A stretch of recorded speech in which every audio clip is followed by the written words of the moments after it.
బాలినేని శ్రీనివాసరెడ్డికి జగన్మోహన్ రెడ్డి ఇచ్చినంత రెస్పెక్ట్ జగన్మోహన్ రెడ్డి 4 అడుగులు వెనక్కి వేసి ప్రవర్తించింది ఒక్క బాలినేని శ్రీనివాసరెడ్డి విషయంలో.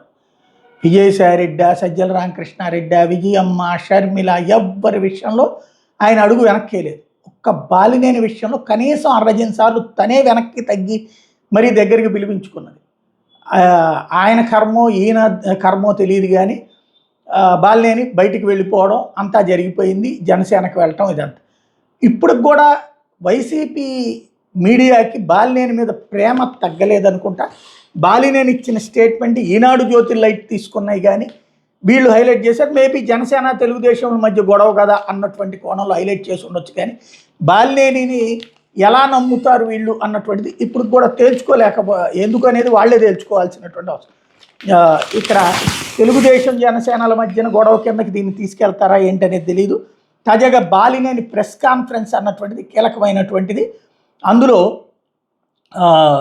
ఈ ప్రస్తుత ఎమ్మెల్యే మీద ఘాటైనటువంటి వ్యాఖ్యలు లేదా ప్రస్తుత ఎమ్మెల్యే దామచర్లని టార్గెట్ చేస్తూ సాగినటువంటి వ్యవహారం ఇక్కడ కీలకం.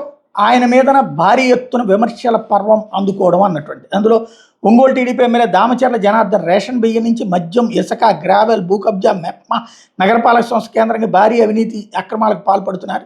జనసేన నేత మాజీ మంత్రి బాలినేని శ్రీనివాసరెడ్డి తీవ్రస్థాయిలో విరుచుకుపడ్డారు.